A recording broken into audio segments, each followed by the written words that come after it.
نحمده ونصلي على رسوله الكريم أما بعد فأعوذ بالله من الشيطان الرجيم بسم الله الرحمن الرحيم ولا تباشروهن وأنتم عاكفون في المساجد صدق الله العظيم۔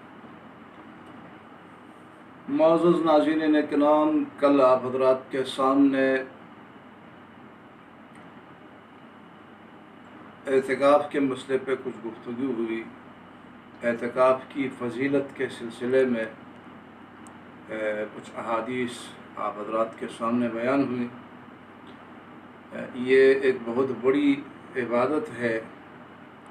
اور اسی وجہ سے اللہ تبارک و تعالی اس پہ بہت بڑا اجر عطا فرماتے ہیں۔ حضور صلی اللہ علیہ وسلم کا ارشاد ہے کہ جس نے ایک دن کا اعتکاف کیا، اللہ تبارک و تعالی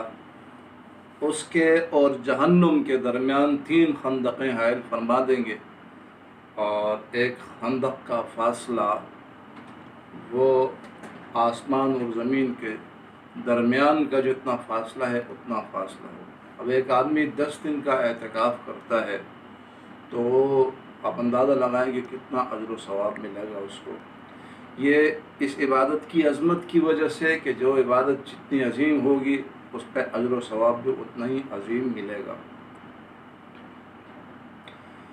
اب چونکہ آج سے آخری عشرہ شروع ہو جائے گا، تو میں نے کل بھی عرض کیا تھا کہ مستون اعتکاف کے لیے ضروری یہ ہے کہ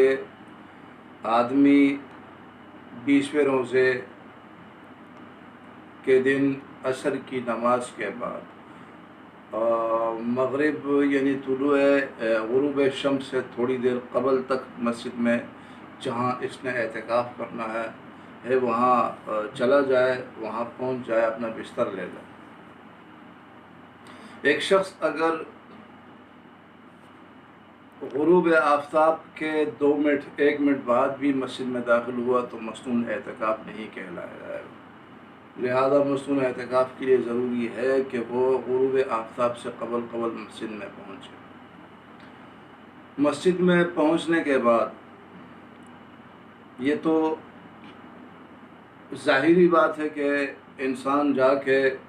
اللہ تبارک و تعالیٰ کے چوکٹ کو پکڑ لیتا ہے، تو اللہ تبارک و تعالیٰ ایسے غنی ہیں اور ایسے دینے والے ہیں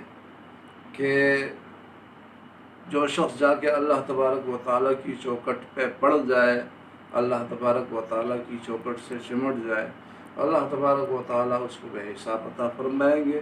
اور اس کی دعاؤں کو قبول فرمائیں گے، جو اس کی حاجات ہے اس کی حاجات کو پورا فرمائیں گے۔ یہ ایک اہم عبادت ہے اور اس کی اہمیت کی ایک وجہ یہ بھی ہے کہ اس میں اللہ تبارک و تعالی جو رات ہے لیلۃ القدر، وہ معتکف کے لیے ڈھونڈنا آسان ہو جاتی ہے۔ جو اللہ تبارک و تعالی نے آخری عشرے میں جو اہم رات رکھی ہے، جو 1000 مہینوں سے بہتر ہے، تو چونکہ ایک بڑی رات ہے، فضیلت والی رات ہے، اور معتکف تمام امور سے اپنے آپ کو فارغ الذمہ کر کے جا کے مسجد میں بیٹھتا ہے، اور دیگر عبادات کے ساتھ ساتھ اس کی جستجو یہ بھی رہتی ہے کہ وہ لیلۃ القدر کو تلاش کرے، تو اللہ تبارک و تعالیٰ اس کے لیے سہل فرما دیتے ہیں۔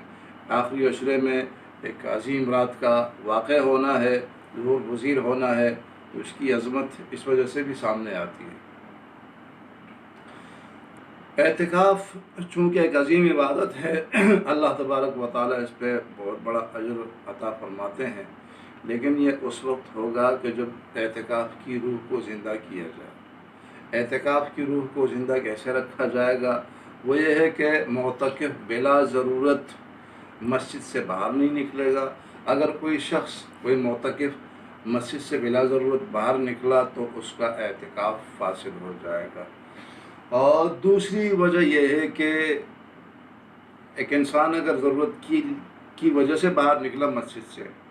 اور اس ضرورت کے پورا کرنے کے بعد وہ فضول بار ٹھہرا رہا تو تب بھی اس کا اعتکاف فاسد ہو جائے گا۔ ان چیزوں سے اجتناب کرنا چاہیے دوران اعتکاف۔ عموماً اس طرح دیکھنے میں آتا ہے کہ لوگ خاص کر نوجوان اعتکاف میں بیٹھ جاتے ہیں، 2-4 نوجوان، اور پھر ان کے دوست ساتھ ہیں، ان سے گپ شپ ہوتی ہے،